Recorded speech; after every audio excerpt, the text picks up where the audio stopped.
बिस्मिल्लाहिर्रहमानिर्रहीम। मैं सैफुर्रहमान अपने यूट्यूब चैनल में आप लोगों से मुखातिब हूँ। उम्मीद है आप सब लोग खैरियत से होंगे और पाकिस्तान की खैरियत और सलमियत खुद मुख्तारी के लिए हमेशा की तरह दुआ गो रहेंगे और हमेशा की तरह इस चैनल को सब्सक्राइब करेंगे, क्योंकि इससे हमें हौसला मिलता है और आप लोगों को खबरें मिलती हैं। मैं सियासत के मैदान में आप लोगों को बहुत सारी चीज़ों का पता भी है, क्योंकि हर तरफ किस्म व्लॉग बनते हैं, इलेक्ट्रॉनिक मीडिया, प्रिंट मीडिया और हर तकरीबन पाकिस्तान के मौजूदा हालात पर अजीब किस्म के तबसरे होते हैं। लेकिन मैं कोशिश करता हूँ कि जो मुकम्मल इसका एक खुलासा हो वो मैं आप लोगों के सामने पेश करूँ। मैंने मुख्तसर वक्त में बहुत सारी बातों से आप लोगों को बाखबर कर सकूँ।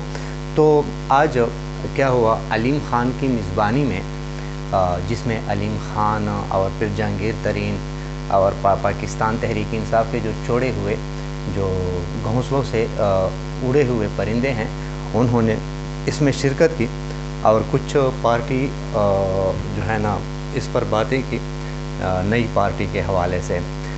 किसी ने कहा कि अवामी तहरीक इंसाफ रख लेते हैं पार्टी, किसी ने कहा कि नहीं मुस्लिम लीग जिन्ना रख लेते हैं, PTI नज़रियाती रख लेते हैं, और शायद कुछ नाम और भी आए होंगे।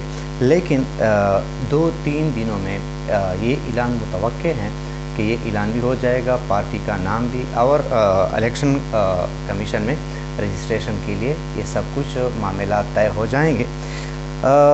लेकिन मैं आप लोगों को बताता चलूँ कि ये जो शतरंज होता है ना, उसका मैं खिलाड़ी नहीं हूँ, मुझे किसी चीज़ का पता नहीं है शतरंज का। शायद उसको पियादे कहते हैं, जो जिसमें बादशाह, वज़ीर और वो होते हैं। तो वो जब खेलते हैं ना खिलाड़ी आमने सामने वाले, वो जो पियादे हैं ना, यहाँ से वहाँ रखे, वहाँ रखे, ये रखे, उधर रखें, तो ये वो दो बांदे अपनी सोच के मुताबिक रख लेते हैं। लेकिन अगर उस नीचे जिस चीज़ पर वो शतरंज का गेम जो है ना वो रखा हुआ हो, अगर ज़लज़ला आ जाए या तेज़ तूफ़ान आ जाए, क्योंकि वो तो अल्लाह की तरफ से होता है, तो फिर वो सारा शतरंज गेम, बल्कि ख़ुद जो खिलाड़ी हैं वो भी इधर उधर भाग निकलते हैं। तो कहने का मतलब ये है कि एक प्लान अल्लाह बनाता है, एक इंसान बनाता है, होता वही है जो अल्लाह बनाता है। प्रेस कॉन्फ्रेंसें जो होती रही, आज तो कुछ प्रेस कॉन्फ्रेंस कम हो गई, क्योंकि मैंने आप लोगों को बहुत पहले बताया था कि 5 तारीख तक हालात तब्दील होती हुई आप लोगों को नज़र आएंगे।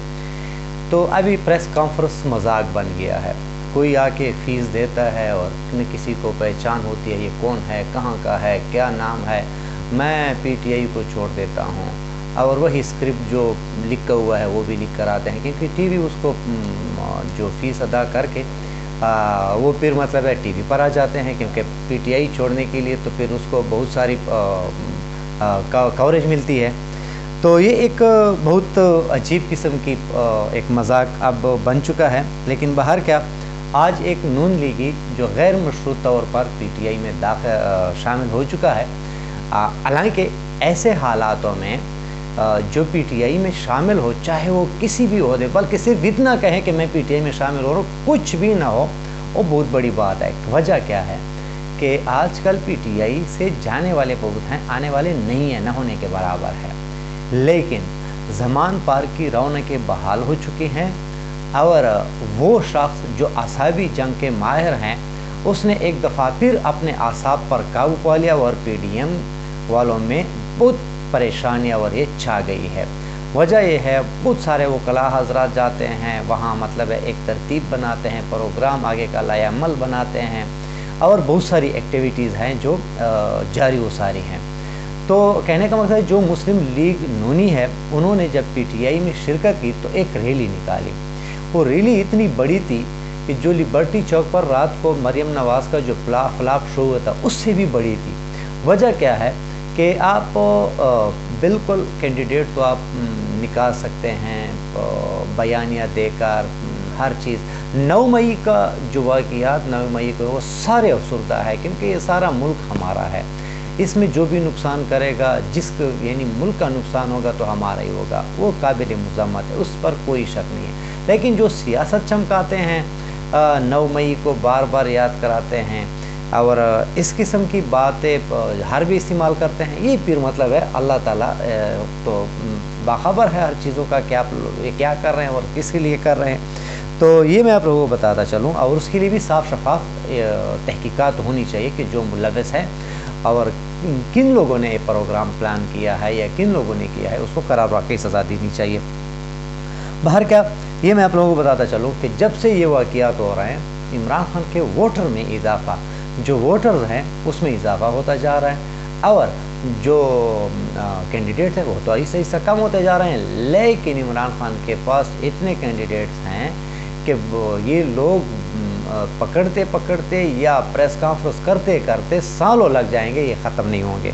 اچھا، باقی میں آپ لوگوں کو بتاتا ہوں، جو ایک شور صبح سے سننے میں آ رہا ہے، صدر صاحب نے دستخط کر دیا، نظر ثانی اپیل اب ہر کوئی کر سکتا ہے، یہ ہو سکتا ہے، وہ ہو سکتا ہے، اور اب وزیر اعظم بنے گے نواز شریف، کوئی کہتا ہے نہیں وزیر اعظم بنے گا جہانگیر ترین۔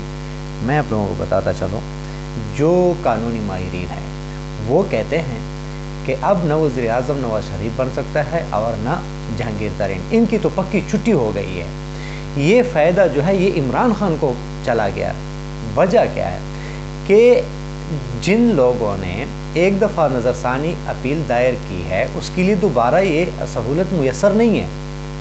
تو نظر ثانی اپیل تو نواز شریف نے بھی دائر کی تھی اور جہانگیر ترین، اور دونوں کی خارج بھی کر دی گئی، ریجیکٹ کر دی گئی ہے۔ تو اب وہ تو نہیں بن سکتے۔ اس کی سیاست جو ہے، ہاں بالکل ملک میں سیاست کر سکتے ہیں، لیکن پارلیمنٹ کی سیاست نہیں کر سکتے۔ یہ پارلیمنٹ نہیں جا سکتے، نہ وزیر اعظم بن سکتے ہیں، نہ وزیر اعلیٰ بن سکتے، کچھ بھی نہیں بن سکتے۔ یہ چیپٹر اس کا بند ہو چکا ہے، یہ ماہرین کہتے ہیں۔ دوسری بات میں آپ لوگوں کو بتاتا چلوں، عمران خان کو فائدہ کیا ہے؟ اگر خدا نہ خواستہ اس کو نااہل کر دیا گیا تو اس کے پاس ایک موقع ہوگا نظر ثانی اپیل کا، وہ پھر نظر ثانی اپیل کر سکتے ہیں، یعنی عمران خان کو پتہ ہے۔ لیکن مسئلہ یہ ہے کہ ہمیشہ نون لیگ مٹھائیاں کھاتے ہیں، اور غم مصیبت یہ ہے کہ وہی مٹھائیاں پھر یا الٹی کرتے ہیں یا پھر واپس مٹھائیوں کی دکانوں پر واپس لے جاتے ہیں، پھر وہ واپس بھی نہیں کرتے، بیچارے پریشان ہوتے ہیں کہ کیا کریں اس کا۔ تو یہ دونوں کی سیاست پارلیمانی سیاست ختم ہو چکی ہے۔ چلتے چلتے میں آپ لوگوں کو بتاتا چلوں، الیکشن جو ہونے ہیں 8 اکتوبر کو، وہ تو میں نے آپ کو پہلے بتایا تھا کہ پی ٹی ایم کی مجبوری ہے، لیکن الیکشن 8 اکتوبر کی بجائے کچھ آگے چلے جائیں گے۔ وجہ کیا ہے کہ اگر ٹائم پر اسمبلیاں جو ٹائم پورا ہو جائے اسمبلیوں کا، تو پھر 8 اکتوبر کو الیکشن اس لیے ہوں گے کیونکہ پھر 60 دن ہوتے ہیں۔ لیکن اگر آپ 1-2 دن پہلے اسمبلیاں تحلیل کر لیں تو پھر 90 دن آپ کے پاس ہوں گے، تو پھر آپ 90 دن الیکشن کے لیے نکال سکتے ہیں۔ اور ان لوگوں کا پروگرام ہے امپورٹڈ حکومت کا کہ ہم 1-2 دن وقت سے پہلے اسمبلیاں تحلیل کریں گے تاکہ ہمیں 90 دن مل جائیں، اور 90 دنوں میں پھر ہمارے پاس ایک بیانیہ بنائے گا کہ یہ نگراں حکومت ہے، مہنگائی کا کچھ شور کم ہو جائے گا، اور ہم سارا الزام اس پر لگا لیں گے۔ لیکن عوام میں اتنا شعور آ چکا ہے کہ اب وہ ماننے کے لیے تیار نہیں ہے۔ باہر کیا جلد الیکشن ہونے ہیں، جلد آپ کے پاس آپ کے سامنے بیلٹ پیپر ہوگا اور نشانات ہوں گے، جس پر آپ کی مرضی ہو اسی پر لگا لیں، اور ایک عوامی حکومت آئے گی۔ یہ برے دن، یہ تکلیف دن، یہ پریشانی والے دن بہت جلد ختم ہونے والے ہیں۔ امید ہے یہ ویڈیو آپ لوگوں کو پسند آئی ہوگی۔ اپنا خیال رکھیے۔ پاکستان زندہ باد۔